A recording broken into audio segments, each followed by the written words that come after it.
जय हिंद दोस्तों। Focus study में आप सभी का स्वागत है। चलिए प्रतियोगिता दर्पण के सार संग्रह को देखते हैं जो मंथली मैगजीन में आता है। यहाँ से बहुत सारे परीक्षाओं में देखने को प्रश्न मिलते हैं। चलिए स्टार्ट करते हैं। इतिहास, भारतीय इतिहास एवं संस्कृति से सवाल है। कह रखा इसमें कि बौद्ध संघ में भिक्षुणी के रूप में स्त्रियों को प्रवेश की अनुमति बुद्ध ने दी थी। तो कहाँ से? तो वैशाली से दी थी। कहाँ से? तो वैशाली से। स्वतांत्रिक किस धर्म का संप्रदाय था? तो ध्यान रखना है बौद्ध धर्म का। स्वतांत्रिक जो था बौद्ध धर्म का संप्रदाय था। प्रथम गुप्त शासक जिसने परम भागवत की उपाधि धारण की थी वह कौन था? तो चंद्रगुप्त द्वितीय। चंद्रगुप्त द्वितीय। द्वितीय जैन सभा कब हुआ था? तो 512 ईस्वी में। द्वितीय जैन सभा 512 ईस्वी में हुआ था। किस सुल्तान ने एकता व्यवस्था आरंभ किया था? तो इल्तुतमिश ने। इल्तुतमिश ने एकता व्यवस्था आरंभ किया था।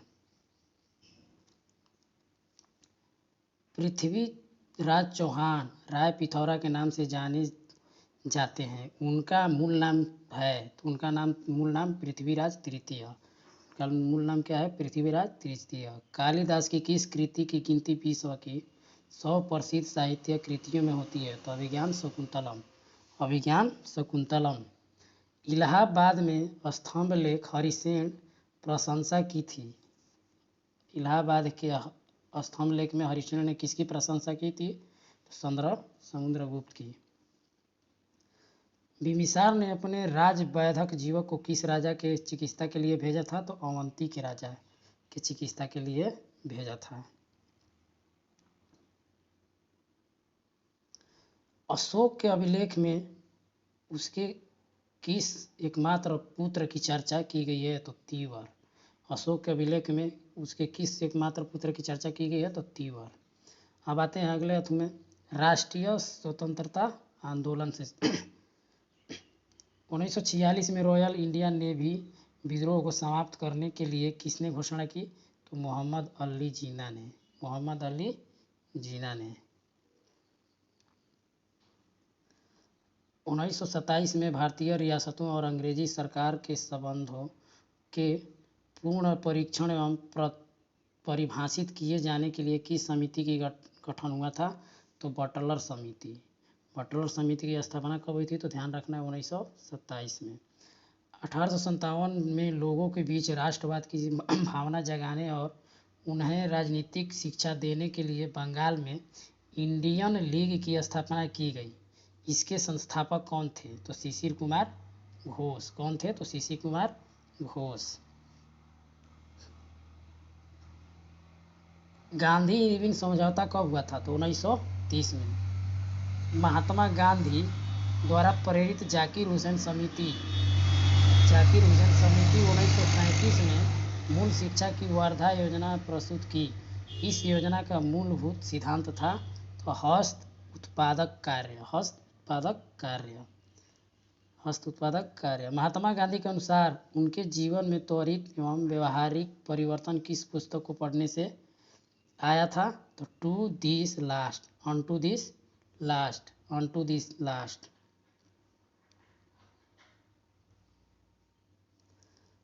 महात्मा गांधी एंड हिज मिथ्स नामक पुस्तक के लेखक कौन है? तो Marks Shepard. Mahatma Gandhi and his myths पुस्तक के लेखक मार्क्स शेपर्ड। ब्रिटिश सरकार ने भारत सरकार अधिनियम 1919 की समीक्षा के लिए भारतीय संवैधानिक आयोग की नियुक्ति किया था। इस आयोग का नाम क्या था? तो Simon commission. Simon commission Bharat में कब आया था? तो 1928 में आया था। 1928। आगे कह रखा है भगत सिंह और बीके दत्त के निम्नलिखित में से किस विधेयक एक्ट के विरोध में 8 अप्रैल 1929 को केंद्रीय विधानसभा में बम फेंका था? तो जन सुरक्षा विधेयक के विरोध में। जन सुरक्षा विधेयक के विरोध में। भारतीय स्वतंत्रता विधेयक को हाउस ऑफ कॉमन्स में पेश किया गया तो ब्रिटिश संसद में पारित कब किया गया था? तो 18 जुलाई 1947 को। 18 जुलाई 1947 को। भारतीय राज्य व्यवस्था एवं संविधान भारतीय संविधान के अनुसार भारत के उपराष्ट्रपति की कम से कम उम्र कितनी होनी चाहिए? तो 35 वर्ष, कम से कम 35 वर्ष। अगर कोई व्यक्ति प्रधानमंत्री के पद के लिए कितना होना चाहिए? तो उसका होना चाहिए 21 वर्ष। और राज्यपाल की बात किया जाएगा तो राज्यपाल के लिए भी कितना होना चाहिए? तो 35 वर्ष उम्र होनी चाहिए। और राज्यसभा में लड़ने के लिए किसी व्यक्ति को कितना उम्र होना चाहिए? तो 30 वर्ष होना चाहिए। ठीक, ये चीज़ें ध्यान रखना है। आगे क्या कहता है, भारत के संविधान में सरदार सरोवर समिति के सिफारिश के बाद जोड़ा गया था तो मौलिक कर्तव्य जोड़ा गया था। मौलिक कर्तव्यों की संख्या कितनी है? तो 11 है। और 86वां संविधान संशोधन के तहत मौलिक कर्तव्य एक है, जो कौन सा है? तो वो है शिक्षा का अधिकार जो है जोड़ा गया है मौलिक कर्तव्य के अंतर्गत। आगे का रखा है, भारतीय संचित निधि में से धन निकालने के लिए किस प्राधिकरण के अनुमोदन काफी है? तो केवल संसद का। अगला का रखा है कि संविधान के भाग 9 के अनुसार पंचायतें किन प्रदेशों में लागू नहीं है?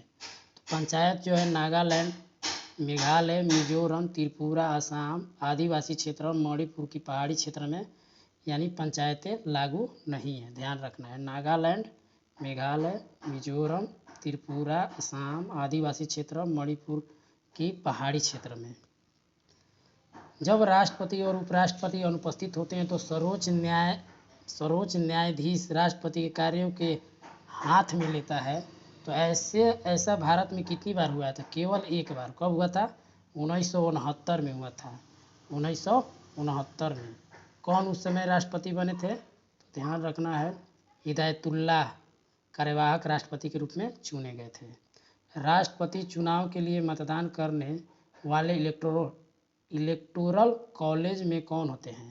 तो ध्यान देना है, लोकसभा, राज्यसभा एवं राज्यों और केंद्रशासित राजधानियों के सभाओं के चुने हुए सदस्य, चुने हुए, न कि मनोनीत, चुने हुए सदस्य।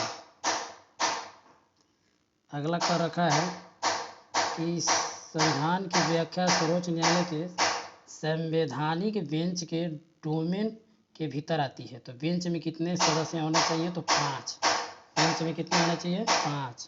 संघ की राज्यभाषा हिंदी और लिपि देवनागरी होगी। अंग्रेजी का भी अधिकरण कार्यों के लिए प्रयोग किया जाएगा। यह अनुच्छेद किसके अंतर्गत है? अनुच्छेद 343 के 1। 343 के 1। भारतीय संविधान का अनुच्छेद 25 से 28 संबंधित है धार्मिक स्वतंत्रता का अधिकार, यानी धर्म की स्वतंत्रता का अधिकार से संबंधित है। भारत का प्रधानमंत्री उस सरकार के खिलाफ विश्वास प्रस्ताव में भाग नहीं ले सकता जब वह राज्यसभा का सदस्य हो। जब वह राज्यसभा का सदस्य रहेगा तो अविश्वास प्रस्ताव में भाग नहीं लेगा। डार्जिलिंग श्रृंखला ऑस्ट्रेलिया के किस तट पर अवस्थित है? तो पश्चिमी तट पर। किस तट पर है? दक्षिण पश्चिमी तट पर है। गारो पहाड़ियाँ भारत के किन राज्य में है? तो गारो मेघालय में। ध्यान रखना है, गारो, खासी, जयंतिया, ये तीनों पहाड़ियाँ कहाँ है? मेघालय में स्थित है। भूत जोलोकिया नामक मिर्च भारत के किन राज्य में प्रमुख रूप से उगाई जाती है? तो असम में। भूत जोलोकिया विश्व की सबसे तेज मिर्च मानी जाती है। इसकी खेती मुख्य रूप से असम में की जाती है, यानी बहुत तीखा मिर्च है। भूत जोलोकिया जो है बहुत तीखा मिर्च है। न्यू मूरद्वीप उत्पत्ति के कुछ समय बाद अदृश्य हो गया था। इस द्वीप पर किन 2 पड़ोसी देशों के द्वारा अधिकार जताया गया था? तो भारत और बांग्लादेश। पूछ रखा है, अग्लुहास महासागरीय धारा संबंधित है तो हिंद महासागर से। कैसी जलधारा है? तो गर्म जलधारा है। कैसी है? तो हॉट, यानी गर्म जलधारा है अग्लुहास। सौरमंडल के बड़े उपग्रहों में से एक टाइटन निम्न में से किसका उपग्रह है? तो टाइटन ध्यान रखना है शनि का है। शनि उपग्रह को सर्वप्रथम किसने देखा था? तो गैलीलियो ने देखा था। सौरमंडल का सबसे कम घनत्व वाला ग्रह कौन सा है? तो शनि है। शनि को अगर पानी में डाला जाए तो तैरने लगता है, तैरेगा। शनि के टुकड़े को पानी में डाला जाता है तो तैरता है, इसलिए कहा जाता है इसका घनत्व सबसे कम है। अपनी धुरी पर सूर्य की ओर अधिक झुकाव के कारण कौन सा ग्रह लेटा हुआ के नाम से उपनाम से जाना जाता है? तो अरुण। अरुण जो है लेटा हुआ ग्रह है क्योंकि अधिक झुका हुआ है। अन्य ग्रहों की अपेक्षा विपरीत दिशा में घूमने वाले ग्रह कौन है? तो अरुण और शुक्र। ध्यान रखना है, अरुण और शुक्र दोनों। अब आते हैं पर्यावरण और जैव विविधता से। पारिस्थितिकी तंत्र की उपस्थिति जीवों की संख्या, भार व ऊर्जा के आधार पर अनुक्रम अनुसार दर्शाया गया तो बनने वाली आकृति होगी, यानी जो आकृति बनेगा वो पिरामिड होगा। पारिस्थितिकी तंत्र में ऊर्जा का पिरामिड कैसा होता है? तो सदैव सीधा होता है। पारिस्थितिकी तंत्र में ऊर्जा का पिरामिड सदैव सीधा होता है। प्रचुर जैव विविधता संपन्न राष्ट्रों को किस श्रेणी में रखा गया है? तो मेगा डाइवर्सिटी देश। मेगा डाइवर्सिटी देश। जैव विविधता की प्रचुरता तथा क्षेत्र विशेष जीवों की प्रमुखता वाले संवेदनशील स्थानों को क्या कहते हैं? तो तप्त स्थल कहते हैं। क्या कहते हैं? तो तप्त स्थल। IUCN यानी international union for conservation of nature किस क्षेत्र से संगठन है? तो जीव संरक्षण से है। किससे है? तो जीव संरक्षण से है। निरंतर ह्रास के कारण शीघ्र ही संकटग्रस्त की श्रेणी में आने की आशंका वाली जाति को क्या कहते हैं? तो सुभेद्य जाति कहा जाता है। क्या कहा जाता है? तो सुभेद्य जाति कहा जाता है। पृथ्वी के वायुमंडल में ओजोन की उपस्थिति से क्या होता है? तो पराबैंगनी किरणों को पृथ्वी के भीतर प्रवेश करने से रोकने में सहायता करती है, जिससे जीव जंतु और मनुष्यों को बहुत सारी बीमारियों से बचा लेती है। काली वैली झील अवस्थित है। काली वैली झील जो है तमिलनाडु में है। काली वैली झील तमिलनाडु में है। मोलेम राष्ट्रीय उद्यान कहाँ अवस्थित है? तो गोवा में है। मोलेम गोवा में है। जीवों की संकटग्रस्त जातियों को सूचीबद्ध करने वाली पुस्तक क्या कहलाता है, यानी क्या कहते हैं? तो रेड डाटा बुक कहा जाता है। रेड डाटा बुक कहा जाता है। अब आते हैं भारतीय अर्थव्यवस्था से। तो स्टैगफ्लेशन होता है मंदी के साथ मुद्रास्फीति। मंदी के साथ मुद्रास्फीति। किस एजेंसी के द्वारा भारत की राष्ट्रीय आय का अनुमान लगाया जाता है? तो केंद्रीय सांख्यिकी संगठन। केंद्रीय सांख्यिकी संगठन के द्वारा लगाया जाता है। किस आयोग ने सतत विकास की सर्वोत्तम परिभाषा दी? तो सतत विकास की सर्वोत्तम परिभाषा ब्रिटलैंड आयोग ने 1987 में अपनी रिपोर्ट आवर कॉमन फ्यूचर में दी थी। आवर कॉमन फ्यूचर में दी थी। संयुक्त राष्ट्र महासभा द्वारा सतत विकास हेतु अपनाए गए संकल्प में 15 वर्षों के लिए कुल कितने लक्ष्यों को प्राप्त करने का निर्धारण है? तो 17। कितना है? तो 17। हेडलाइन मुद्रास्फीति को मापने के लिए भारत में इनमें से किस मूल्य सूचकांकों को कौन सा माना जाता है? तो WPI यानी wholesale price index. Wholesale price index. किस आयोग ने सतत विकास की सर्वोत्तम परिभाषा दी है? सतत विकास की सर्वोत्तम परिभाषा ब्रिटलैंड आयोग ने 1987 रिपोर्ट में अपने आवर कॉमन फ्यूचर में दी है। आवर कॉमन फ्यूचर में दी है। संयुक्त राष्ट्र महासभा द्वारा सतत विकास हेतु अपनाए गए संकल्प में 15 वर्षों के लिए कुल कितने लक्ष्यों को प्राप्त करने का निर्धारण किया गया है? तो 17। कितने? तो 17। अगले क्वेश्चन की तरफ पढ़ते हैं। अगला कह रखा है हेडलाइन मुद्रास्फीति को मापने के लिए भारत में निम्नलिखित में से मूल्य सूचकांकों में से कौन सा माना जाता है? तो WPI यानी wholesale price index. Wholesale price index.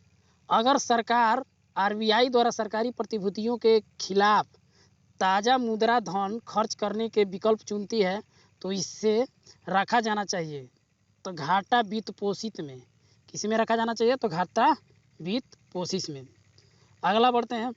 अगला कह रखा है कि मुद्रा का अवमूल्यन भुगतान घाटे के संतुलन को सही कर सकता है। क्यों? क्योंकि वह विदेशी मुद्रा के निर्यात की कीमत कम करता है और घरेलू मुद्रा के आयात की कीमत बढ़ाता है। 2021-22 के बजट में वर्ष 2021 के लिए राजकोषीय घाटा कितना अनुमानित किया गया है? तो ध्यान रखना है सकल घरेलू उत्पाद यानी जीडीपी के 9.5%, जीडीपी के 9.5%। अगले क्वेश्चन की ओर बढ़ते हैं। अगला कर रखा है भारत में वित्तीय स्थिरता मंच की स्थापना कब हुई? तो भारत में वित्तीय स्थिरता मंच का स्थापना 1999 में हुआ था। कब हुआ था? तो 1999 में। अगले क्वेश्चन की तरफ बढ़ते हैं। अगला कर रखा है मानव गरीब सूचकांक की अवधारणा मानव विकास रिपोर्ट 1997 में प्रस्तुत की गई, लेकिन मानव विकास रिपोर्ट इसे बहुआमी गरीबी सूचकांक द्वारा किस वर्ष प्रतिस्थापित किया? तो 2010 में। 2010 में। अब आगे बढ़ते हैं विज्ञान, सामान्य विज्ञान एवं तकनीक से। कह रखा है कि वायुमंडल की ऊपरी परत ओजोन मंडल द्वारा किस प्रकार के किरणों का अवशोषण होता है? तो पराबैंगनी। ध्यान रखना है पराबैंगनी। अगला कह रखा है पक्षियों को बहुत ऊंचे पर उड़ते समय सांस लेने की परेशानी क्यों नहीं महसूस होती है? क्योंकि उसमें अतिरिक्त वायु कोश होते हैं। पक्षियों में क्या होते हैं? अतिरिक्त वायु कोश होते हैं। परमाणु बम के विस्फोट में भारी मात्रा में ऊर्जा का कारण निकलती है। किसके कारण से निकलती है? तो द्रव्य का ऊर्जा में परिवर्तन।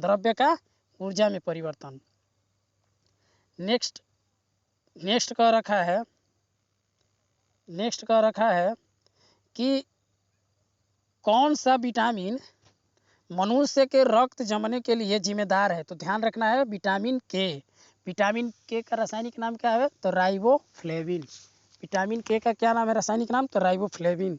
अगले क्वेश्चन की ओर बढ़ते हैं। अगला क्वेश्चन कर रखा है कि हींग प्राप्त किया जाता है। तो हींग किस पौधा से प्राप्त होता है? तो फेरुल्ला पौधा से।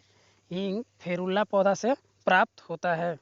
अगला कर रखा है चर्म रोग उपचार प्रयोग की जाने वाली रेडियो आइसोटोप है। तो ध्यान रखना है रेडियो फास्फोरस का उपयोग किया जाता है चर्म रोग के उपचार में। अगला कर रखा है इसमें कौन सी गैस उच्चतम ऊष्मीय मान रखता है? तो प्राकृतिक गैस। अगले क्वेश्चन की तरफ पढ़ते हैं। औद्योगिक बहिस्राव द्वारा किए जाने वाले जल प्रदूषण को रोकने के लिए कौन सा अपतृण को उपयोग किया जाता है? तो जलकुंभी जो है पानी में तैरते रहता है। ये ऐसे गंदे पानी में भी मिलता है। वो क्या करता है? जल यानी औद्योगिक बहिस्राव को रोकता है, पानी को यानी एक तरह से शुद्ध करता है।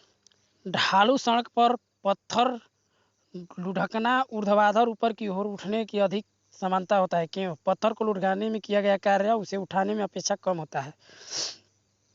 अगला की बात कर रखा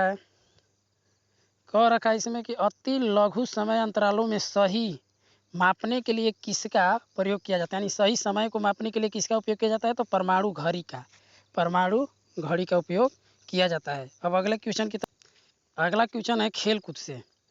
तो टोक्यो ओलंपिक में रजत पदक विजेता मीराबाई चानू का संबंध किस राज्य से है? तो मणिपुर से है। बॉली स्पैम सर्विस शब्द किस खेल से संबंधित है? तो लॉन टेनिस से। अगले क्वेश्चन की ओर बढ़ते हैं। अगला कह रखा है कि आधुनिक ओलंपिक खेलों के जनक किसे कहा जाता है? तो पियरे डी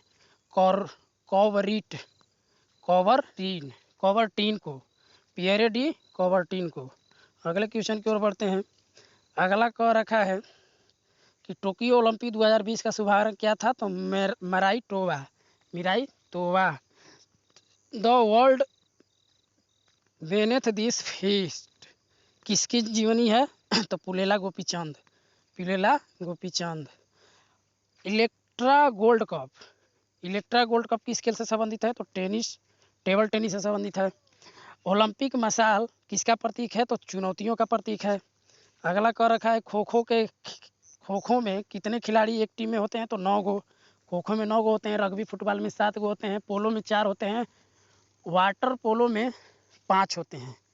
ठीक, बास्केटबॉल में 5 होते हैं। तो अगले क्वेश्चन की तरफ बढ़ते हैं। अगला क्वेश्चन कह रखा है कि पोलो के प्रत्येक पक्ष में कितने खिलाड़ी होते हैं? तो 4। ध्यान रखना है 4। किस ओलंपिक खेल में पहली बार ओलंपिक शपथ ली गई थी? तो 1920 में। अब आते हैं कृषि से क्वेश्चन कह रखा है कि साइकोसिल एक है वृद्धि अवरोधक। साइकोसिल क्या है? एक वृद्धि अवरोधक हार्मोन है। ठीक, सब्जियों के लिए कम काम आने वाले पौधे के अध्ययन को क्या कहते हैं? ओलेरी कल्चर। सब्जियों का अध्ययन क्या होता है? ओलेरी कल्चर। अगला जो है पोमोलॉजी में किसका अध्ययन किया जाता है? तो फलों का अध्ययन किया जाता है। पोमोलॉजी में फलों का अध्ययन। अब फ्लोरिकल्चर में फूलों का अध्ययन किया जाता है। विटीकल्चर में विटीकल्चर में रेशम नहीं, विटीकल्चर में अंगूर का अध्ययन किया जाता है। गेहूँ फसल को कितनी बार सिंचित किया जाना चाहिए? तो आवश्यक 6 बार करना चाहिए। कितनी बार? तो 6 बार करनी चाहिए। अगला कह रखा है कपास रेशे मुख्य रूप से बना होता है तो सेलुलोज का बना होता है। किसका बना होता है? तो सेलुलोज का। अगले क्वेश्चन की तरफ बढ़ते हैं। अगला क्वेश्चन कर रखा है कि सेलुलोज का। ठीक, अगला क्वेश्चन है चावल का प्रथम बौनी किस्म जो भारत में विकसित हुई है कौन सी है? तो जाया। शुद्ध वंशाक्रम वर्णन द्वारा कौन सी फसलों का नस्ल शुद्धिकरण किया जाता है? तो स्वपरागण फसलें। धान का प्रसिद्ध खैरा रोग किसके कमी से होता है? तो जस्ता के कमी से होता है। अगला कह रखा है इसमें किसे मानव उत्पादक धान्य अन्य कहा जाता है? तो ट्रिटिकेलस। ट्रिटिकेलस। अगले क्वेश्चन की तरफ बढ़ते हैं। अगला कह रखा है इसमें कि दलहनी फसलों में कौन सा रंग द्रव्य नाइट्रोजन स्थिरीकरण के लिए आवश्यक है? तो लेगही मोग्लोबिन। अगले क्वेश्चन की तरफ बढ़ते हैं। अगला क्वेश्चन कह रखा है, अगला क्वेश्चन हमारा कंप्यूटर से है।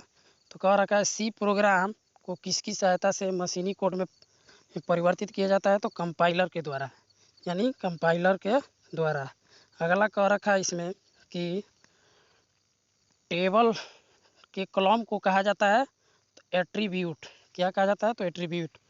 पावर पॉइंट में हेडर और फुटर बटन इंसर्ट टैब के किस वर्ग में स्थित है? तो टेक्स्ट ग्रुप में। किस में है? तो टेक्स्ट ग्रुप में।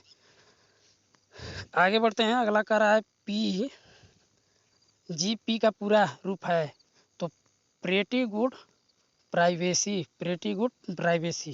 इंटरमेल पता कह रखा है इंटरनेट मेल पता के 2 भाग होते हैं। कौन कौन? तो @ होता है। कौन? @ के बाद वाला भाग को क्या कहते हैं? डोमेन। @ के जो भाग वाला है पार्ट उसको डोमेन बोला जाता है। क्या बोला जाता है? तो डोमेन। अगले क्वेश्चन की तरफ बढ़ते हैं। अगला कह रखा है इसमें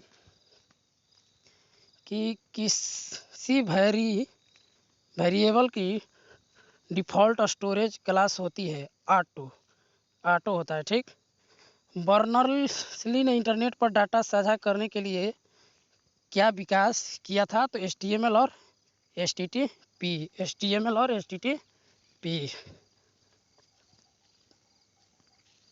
आगे बढ़ते हैं। अगला कह रखा है इसमें कि वैसा कंप्यूटर प्रोग्राम जो डाटा फाइल को नष्ट कर देते हैं तथा प्रोग्राम फाइल को ख़राब कर देते हैं, साथ ही हार्ड डिस्क के बूट सेक्टर भी ख़राब कर देते हैं, क्या कहलाते हैं? तो वायरस कहलाते हैं। क्या? तो वायरस कहलाते हैं। अगला कह रखा है इसमें सुपर कंप्यूटर किस प्रकार की शिल्प यानी आर्किटेक्चर पर आधारित है? तो न्यूमैन डिजाइन। मदरबोर्ड के जिस भाग में इनपुट और आउटपुट कार्ड लगते हैं उसे क्या कहते हैं? तो एक्सपेंशन स्लॉट। क्या कहा जाता है? तो एक्सपेंशन स्लॉट। आगे बढ़ते हैं। विविध से देखते हैं। विविध में भारत का प्राचीनतम दर्शन है सांख्य दर्शन है। ठीक, अगला कह रखा एक पारंपरिक वस्त्र कपड़ा सपफी लाफी एक GI टैग उत्पाद है मणिपुर का। सपफी लाफी कहाँ का GI टैग है? तो मणिपुर का। अगला बढ़ते हैं। अगला कह रखा है इसमें कि हुमा का झुका मंदिर किस देवता को समर्पित है? तो यह भगवान शिव को समर्पित है। कहाँ है? तो उड़ीसा में है। अगले क्वेश्चन की ओर बढ़ते हैं। अगला कह रखा है अगले 50 वर्षों तक भारत माता भारतीयों द्वारा पूंजी जाने वाली एकमात्र भगवान होनी चाहिए। ये कथन किसका है? स्वामी विवेकानंद। स्वामी विवेकानंद। अगले क्वेश्चन की ओर बढ़ते हैं। अगला कह रखा है कि इस नृत्य को पंडित जवाहरलाल नेहरू ने गरीबों का कथकली कहा था। तो ओटाम थुलाल, ओटाम थुलाल को गरीबों का कथकली किसने कहा था? तो पंडित जवाहरलाल नेहरू ने। अगले क्वेश्चन की ओर पढ़ते हैं। ओटाम थुलाल जो है नृत्य केरल में है। इसे 18वीं सदी में कुंचन नंबियार ने स्थापित किया था। किसने किया था? तो कुंचन नंबियार ने स्थापित किया था। अगले क्वेश्चन की ओर बढ़ते हैं। अगला कह रहा है भारत के अलावा तमिल भाषा कहाँ आधिकारिक भाषा है? तो श्रीलंका और सिंगापुर की। श्रीलंका और सिंगापुर का आधिकारिक भाषा है तमिल। भारत के अलावा और श्रीलंका और सिंगापुर में तमिल भी आधिकारिक भाषा है। अगला क्वेश्चन कह रखा है कि बेसिलिका ऑफ बॉम जीसस नामक विश्व धरोहर स्थल किस प्रदेश में है? तो गोवा में है। बेसिलिका ऑफ बॉम जीसस कहाँ है? तो गोवा में है। अगला क्वेश्चन है कह रखा है इसमें, किसने पथेर पंचाली नामक उपन्यास लिखा जिसके आधार पर एक सत्यजीत रे ने इसी नाम की फिल्म बनाई है? तो विभूति भूषण बंदोपाध्याय। यानी पथेर पंचाली के लेखक कौन है? तो विभूति भूषण बंदोपाध्याय। अगला क्वेश्चन कह रखा है इसमें कि नृत्य और संगीत की प्रसिद्ध मुद्रा लावड़ी किस प्रदेश में है? तो लावड़ी जो है महाराष्ट्र का है। लावड़ी नृत्य जो है महाराष्ट्र का है। अगला कह रखा है इसमें कि मोई मूर्तियों नामक चट्टान से बने मोनोलिथिक मानव अवशेष जिन्हें मध्यकालीन दुनिया की 7 भूले हुए चमत्कारों के तहत भी गिना जाता है, किस देश में स्थित है? तो चिली में है। किस देश में है? तो चिली में है। तो आज का हमारा वीडियो कैसा लगा? इसी तरह से हम हर रोज़ एक सार संग्रह का यानी हर महीने के सार संग्रह को अपलोड करते रहूँगा। इससे बहुत सारे परीक्षाओं में सभी लोगों को सहायता मिलेगी। तो इस तरह से वीडियो प्राप्त करने के लिए डेली से डेली अपना क्या कीजिए, लाइक शेयर कमेंट और ज़रूर कीजिएगा। और अच्छा लगा है तो प्रतिक्रिया देकर कमेंट में ज़रूर बताइएगा। Thank you.